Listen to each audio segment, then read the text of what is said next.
The champion pet foods, Acana or Orijen, uses whole prey. Pag sinabing whole prey, buong animal. They use the whole animal to get the nutrients and vitamins, including the bones and the cartilages of the entire animal.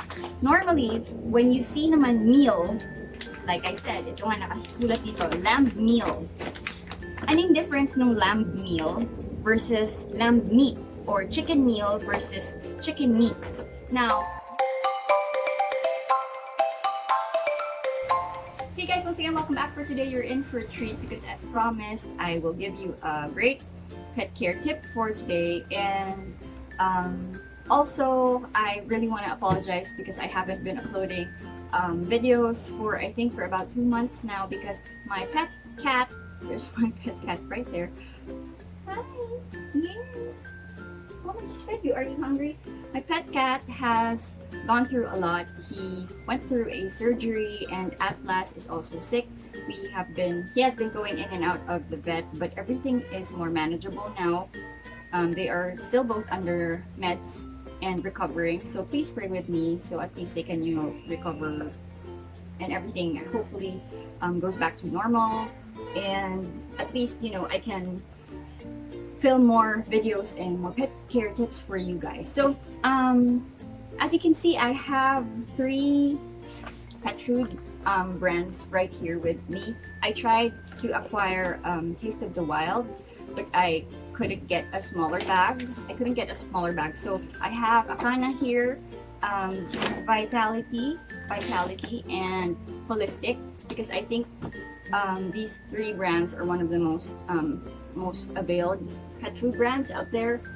If you are feeding Taste of the Wild, Blue Buffalo, or any type of any other brand, you can grab your bag and then use the tips and tools that I'm going to share to you today to check out if your pet food, the one that you are feeding your dog, is of great quality. I'm going to share to you around 4 tips that you can use to make sure that you are feeding your dog the right pet food. And I'm also gonna be giving you my technique or a special tip that I use when it comes to feeding my dog. And of course, towards the end of the video, I'm gonna be showing you a few items, some cool items that I think you guys will like, because I'm gonna be giving them away to 2 lucky winners.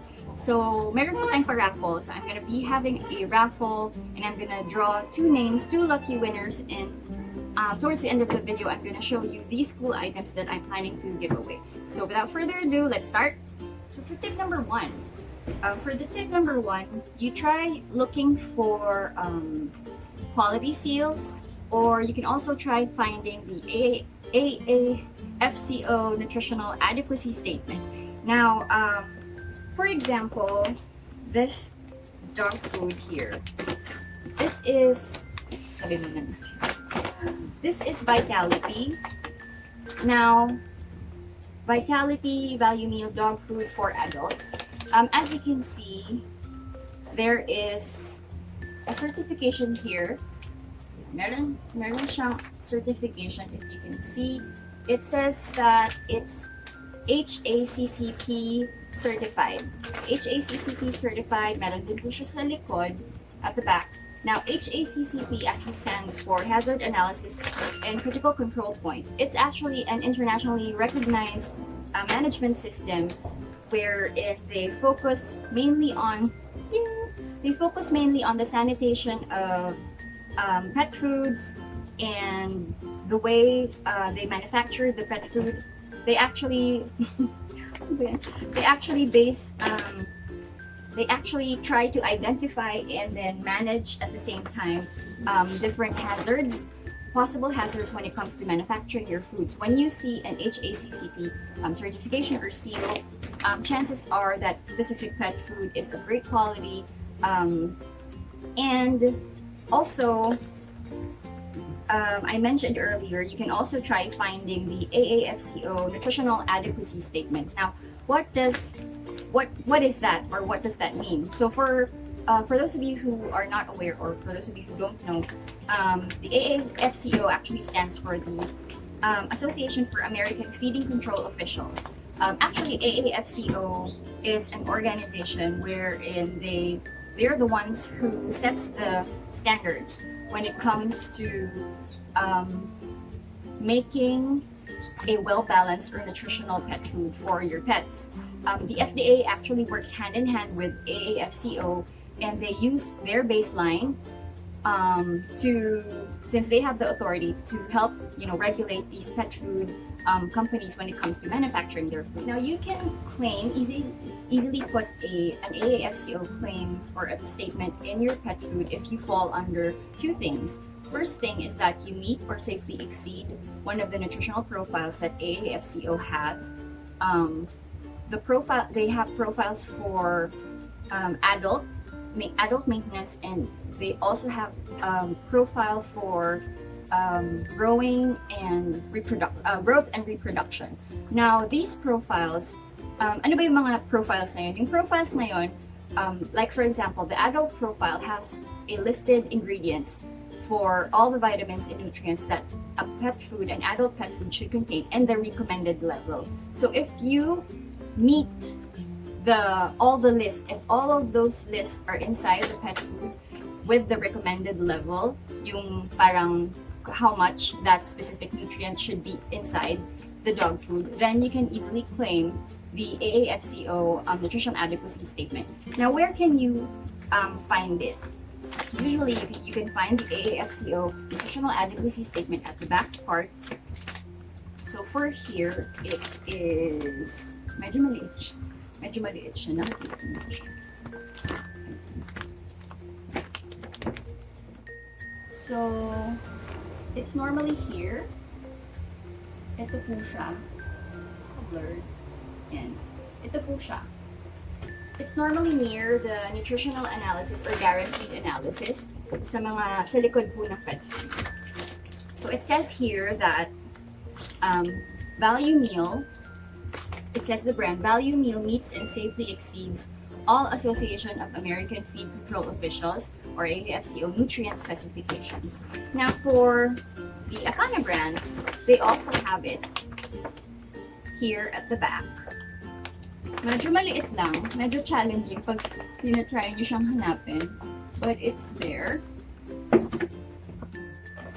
Sandali lang, yung pusa ko gusto sumali. So it's there.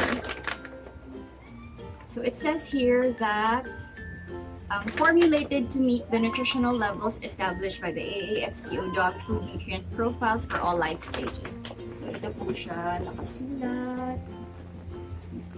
So normally malapit po siya dun sa ingredient analysis. So for holistic,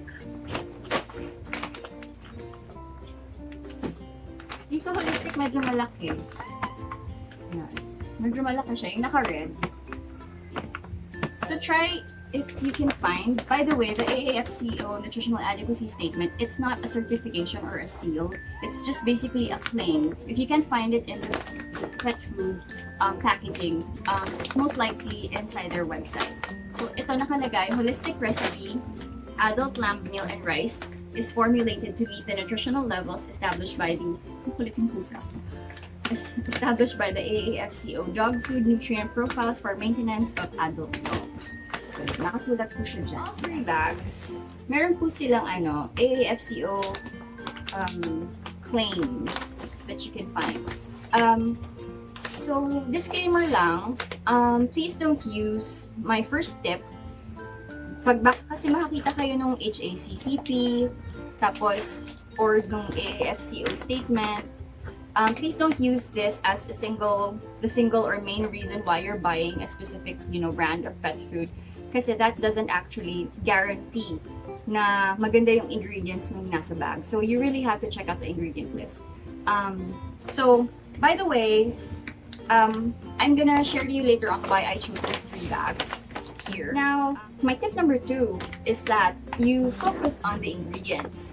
The ingredient list. Focus on the ingredient list. Now, as you can see here,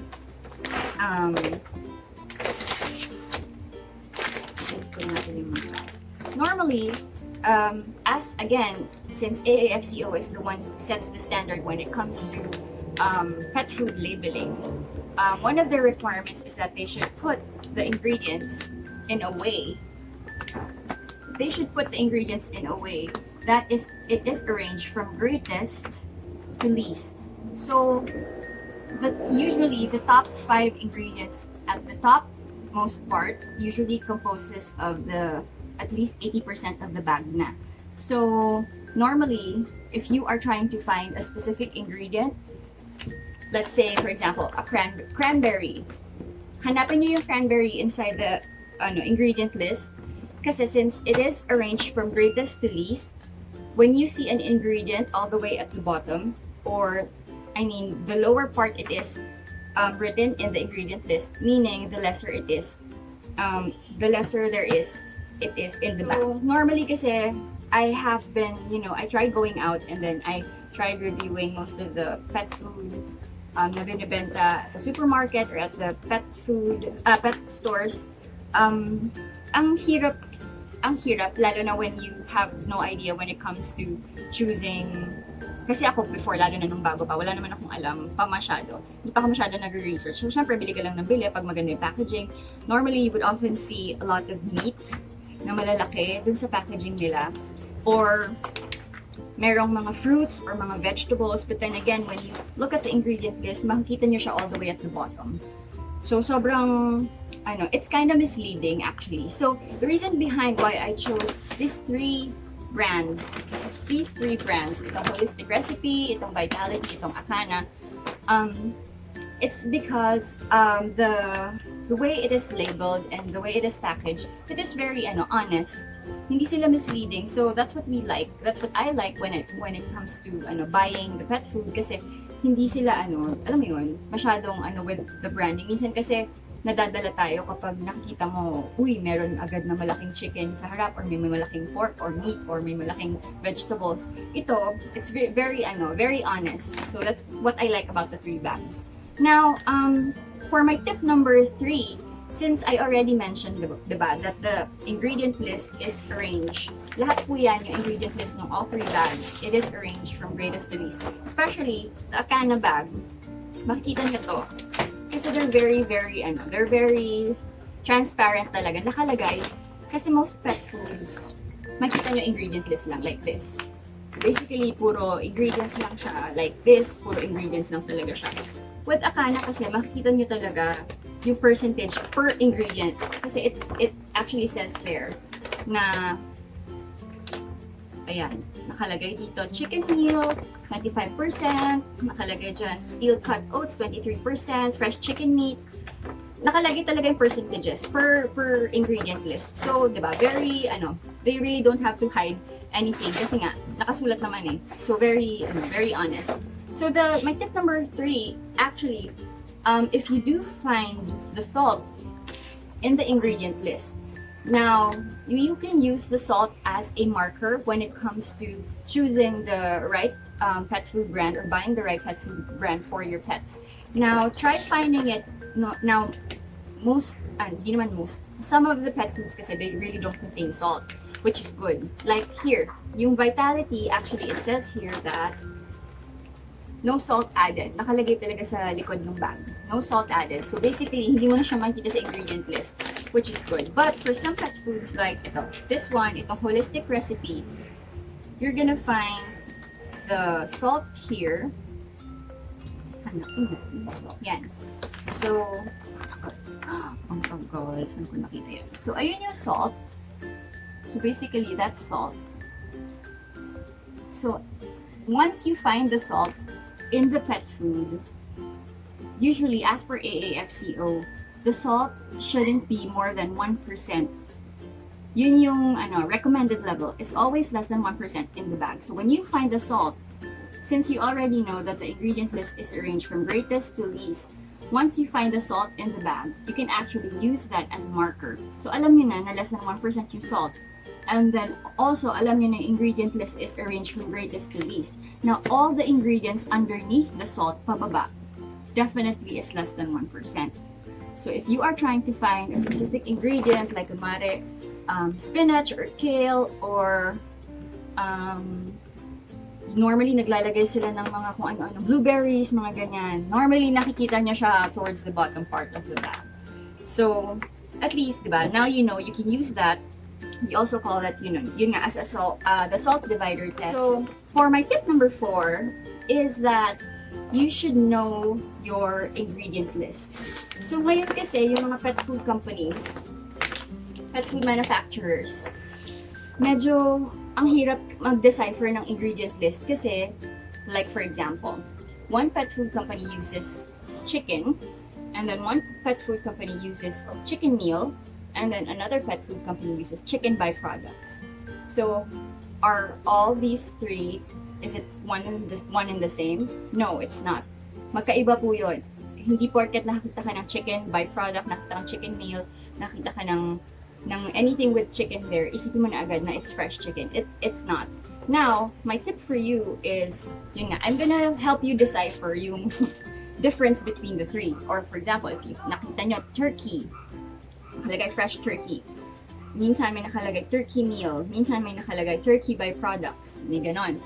Now, what you usually would want to find in the bag is like this. It says here that this is premium lamb and beef. Normally, you would want to see a named ingredient. Named ingredient meaning may pangalan. Alam natin kung anong type of meat yung nilalagay nila dun sa mismong pet food. Now, for Acana, it says here that nakalagay dito, it's chicken meal, and then meron ding fresh chicken meat. And then for Holistic, makikita nyo siya, nakalagay here, it's, malaki naman eh. Kaya nga sabi ko, they're very honest. Nakalagay dito, it's lamb meal and rice. Yun yung main ingredient na. Pero pag tinignan mo talaga sa ingredient list, nakasulat talaga here, it's lamb meal. Yan yung lamb meal. You wouldn't want to buy a pet food that says meat meal only. Nakalagay kasi yun minsan, meat meal lang. Normally, if you buy yung ganong type of pet food, you wouldn't know what type of meat is there. It can be any type of meat apart from turkey, chicken, pork, or beef, or lamb. Baka ibang kind ng karne yun. So, mas maganda, it is named. Minsan kasi, yung mga meat meal din, halo-halo. Kaya hindi siya maganda. So, again, ito, for these three, okay siya kasi nga naka-name. Named siya eh. Nakalagay dito, this is lamb meal. Nakalagay dito, it's chicken meal. Meron din silang fresh chicken meat. So when you say fresh chicken meat, obviously it's fresh chicken. It's basically fresh whole chicken. Normally, Champion Pet Foods, Acana or Orijen uses whole prey. Pag sinabing whole prey, buong animal. They use the whole animal to get the nutrients and vitamins, including the bones and the cartilages of the entire animal. Normally, when you see naman meal, like I said, ito nga nakasulat dito, lamb meal. When we say meal, lamb meal, yung lamb meal na yun is already stripped off of its moisture. It's already a dry, rendered product. Rendered meaning ginawa siya sa planta, ginawa siya sa factory, tinanggalan ng moisture, tinanggalan na ng water. So it's actually packed with protein. That's what they say, na it's packed with protein. Although the problem is, the concern when it comes to buying pet foods with meat meals, like yung lamb meal, chicken meal, turkey meal, is that we don't have any idea how many times it was heated. Kasi nga, more often than not, maraming beses yun niluluto. So the more you cook it, the more you heat it, the nababawasan yung protein, naapektuhan yung protein. So medyo bumababa. So we would always, although, like I said, I still pick this kasi ito rin naman may konting nakalagay na ano eh, may chicken meal pa rin naman siya. Also this one. Most of the pet foods usually use meat meals or chicken meals, named meat meals rather.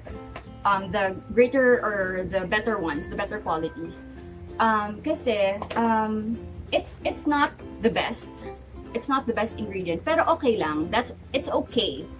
What you do not want to find inside your pet food is yung chicken byproduct, lamb byproduct, turkey byproducts. Why? Kasi normally, yung byproducts na yun, normally, yun yung mga, how should I say it? Those are the leftovers inside the slaughterhouse. Yun yung nilalagay sa mga byproducts. Other than that, they normally contain the 5 Ds, the 5 famous Ds when it comes to meat. Ano yung 5 Ds na yun? Yun yung deceased, dead, disabled, dying, and decaying. So, we do not want to find that inside our dog foods.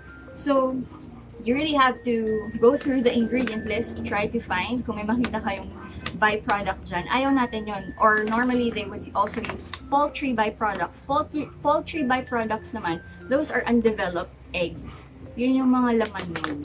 So, I know it's very tricky. I know this is a lot of information to absorb. Pero this is very important when it comes to buying something. Kasi minsan, you're paying so much. Ang mahal-mahal ng isang specific dog food. Pero kapag dinisect mo yung ingredient list nila, halos walang nutrients. Wala kang nutrient na makukuha. Also, when I say that you should know your ingredient list, there's also what we call these fillers. Famous 3 fillers that most pet food companies usually use. And that is rice, corn, and wheat.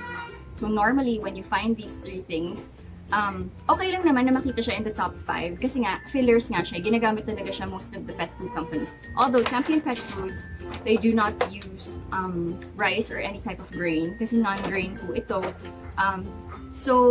But some pet food companies, yeah. Meron naman sila like this one, they use whole grain wheat. And then also this one, meron tayong brown rice and barley and gluten. Nakasulat naman here diba? But that's okay kasi ang kasama pa rin naman sa top 5 ingredients nila, nandun pa rin naman yung protein. So when you are buying pet food, you have to make sure at least the top 2 or top 3 ingredients, nandun yung protein all the way at the top. Kasi nga, like I said, if the ingredient that you're looking for is at the bottom part of the list, ibig sabihin, lalo na kapag it comes after salt, less than 1% na yun ng bag. Now, yeah, those are the 4 tips that I can share to you, the tools that you can use when it comes to buying the pet food. By the way, this video is not in any way sponsored by Holistic or Vitality or Champion Pet Foods. Hindi siya sponsored. It's just that I really want to share to you guys my knowledge when it comes to, buying quality type of pet food. Now, for my bonus tip or my technique when it comes to feeding my dogs. If you have been following my vlogs, you probably know that I do not feed them. I actually feed them Acana. I use Champion Pet Foods. I use the Acana brand. Kasi mataas yung protein content nila. Aside from that, I really like their ingredient list. Although, I am not using Acana as their main source of diet. If you have been following my vlogs, you should know that I am feeding them home-cooked meals. So if you're gonna ask me what is the best type of pet food that you're gonna be feeding your dogs, it will always be, syempre, freshly cooked ingredients or raw feeding. Then supplemented by dry food or dry kibble food. Mahirap kasi if you keep on feeding them just the dry kibble food, since nga it's dry, diba? Wala siyang moisture. In the long run, they might get, mga bladder stones, kidney stones, or other infection, and we do not want that.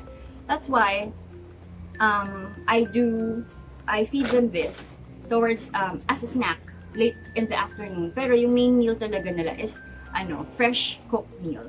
I tried raw feeding before when they were young, but it really just doesn't sit well for both of my huskies.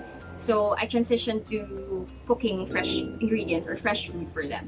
Now, also another tip that you can use, yung technique ko when it comes to feeding them the pet food, I do rotational feeding. What is rotational feeding? Basically, rotational feeding is when you rotate one specific brand. For other pet food, pet owners, ang ginagawa nila, they use different brands. Ako, I focus on one brand, tapos I change the variety of the food. For example, for the first 3 to 4 months, I am feeding them prairie and poultry by Acana. Now, the next 4 months, I'm gonna try Acana Pacifica. Tapos, minsan naman, I'll give them sport and agility. May mga ganon. So, I try to change it once in a while para at least they're getting different types of, vitamins and minerals from different ingredients, not just feeding them one single, variety for the entire duration of their life. Now, if you do not have the luxury and the time and patience when it comes to cooking your food, or of course also the budget, syempre alam naman natin yan, when it comes to giving them fresh food, fresh cooked meal, or raw feeding, if talagang wala tayong choice, tas if you're gonna feed them dry dog kibble food, you can siguro at least add water para at least you can add more moisture in their dog food, or you can add kahit chicken broth and small chops of vegetables or other meat na pwede nyong ilagay just to add moisture for their food. It's one way of serving them. One of the best ways of serving a dry kibble food. Haluan natin ng konting moisture para it doesn't, hindi sila magkasakit in the long run. You may not see the effect of feeding them dry kibble food ng paulit-ulit, pero in the long run, pagtanda niyan, dyan lalabas yung complications once in a while. So, yun. Ayaw natin yun. So, that is my tip for you. Also, by the way, I also chose these 3 brands kasi they don't use preservatives. They don't, other than not using salt, wala rin tong salt. Wala ring salt itong, ito pala yung walang salt. Walang salt yung Vitality, and magaling kasi they don't use artificial coloring and flavors. Kasi actually, yung mga coloring na yun, mga flavoring na yun, very big culprit yan when it comes to allergies. And then also, wala silang mga preservatives. Preservatives like BHT, BHA, ethioxin ba yun? Yung mga ganon, yung mga mahirap i-spell, pag nakita nyo sa ingredient list, mga preservatives yun. Ayaw natin yun kasi those are carcinogens. So, it actually increases the risk of your pets in getting cancer. So, if you see BHT, BHA, yung mga ethioxin, inside the ingredient list, wag nyo na pong bilhin yun kasi normally those are the ingredients that they use when it comes when they make pesticides. Minsan may mga ingredients din na ginagamit when they make gasoline, may mga ganon for the pet treats naman. So you have to be careful when giving them You really have to read. Yeah, those are my tips. Now, we are moving closer to the end of the video. So like I said earlier, I'm gonna be throwing a raffle for 2 lucky winners. So I will draw the names siguro by the siguro 3 kings. By 3 kings. Basta sa 3 kings. First week ng January, more or less. I'll draw the names and I'm gonna be announcing it sa community tab ko if you can just check it out. So, ano yung mechanics ng raffle? So, syempre, you have to be subscribed in my channel. You have to like and share this video. And you have to leave a comment down below why you love this channel. And then, I'm gonna leave the links for both of my dog's account, kay Luna and kay Atlas. You have to follow both accounts. Yun lang naman. And then I'm gonna be basing the name list doon sa comment section down below. I'm gonna get all the names. Tapos mag-electronic draw tayo kung sino yung mananalo. So again, I'm gonna be drawing 2 lucky winners. If you have been following my vlogs, you should know that I'm using mga cool items to make your dogs your lives easier when it comes to handling your dog. So I'm gonna be giving away these items na ginagamit ko for my pets. So I'm gonna show it to you. For the first item na I really wanna give out, so I'm gonna be giving out silicone trays.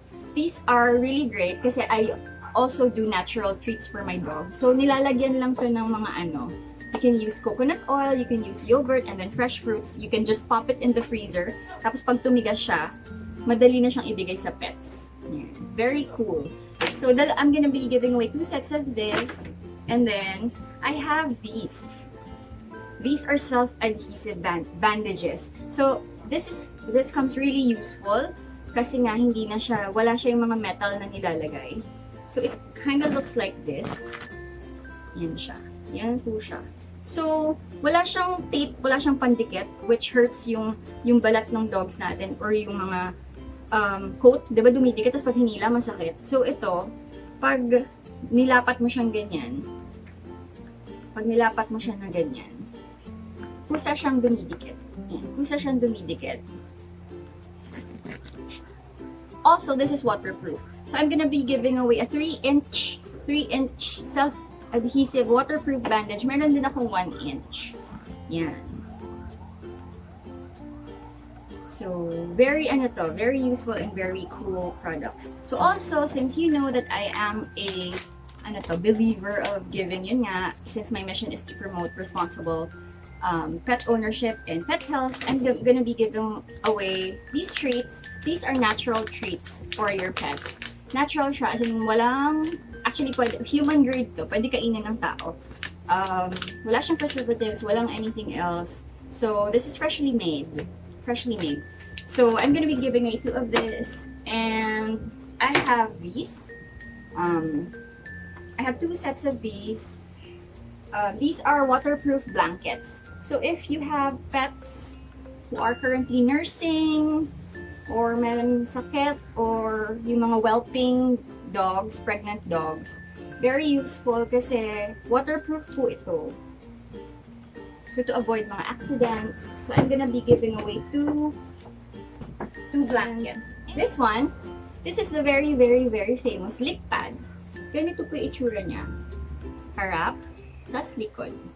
Saan po ginagamit yung lick pad? If you are having trouble when it comes to cutting your dog's nails, cutting your dog's yung hair, pag nag-groom, you can use this. Pwede siyang isabit sa wall if you have asabitan.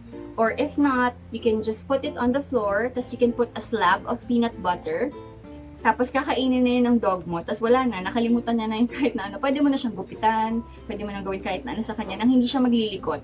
So, very useful po itong lick pad. So, I'm gonna be giving away 2 of these items. Together with the 2 packs, together with the 2 sets of items or treats for your dogs, I'm gonna be giving away 2 bags also of this. Isa pong ganito. 2 bags of 2 kilos. Yan. So, I'm gonna be giving away those for 2 lucky winners. Again, you have to be subscribed, you have to like and share this video, and then you have to comment down below why you love this channel, and then follow the Instagram pages of both Atlas and then Luna, and then I'm gonna be drawing the names. I'm gonna be announcing it on my community tab, hopefully by the first week of January. So, yung draw natin, i-announce ko na lang sa 3 Kings.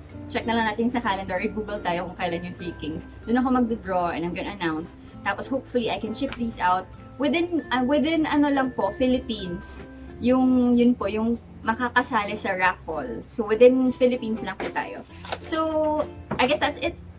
Those are my tips for today. I hope you enjoy the video. I hope you like the video. If you do enjoy the video and if you want to help support my mission to promote responsible pet ownership and pet health, please like, share, and subscribe. I'm going to be leaving a few links down below. Please do check them out. And I hope I can see you in my next vlog soon. Thank you for watching!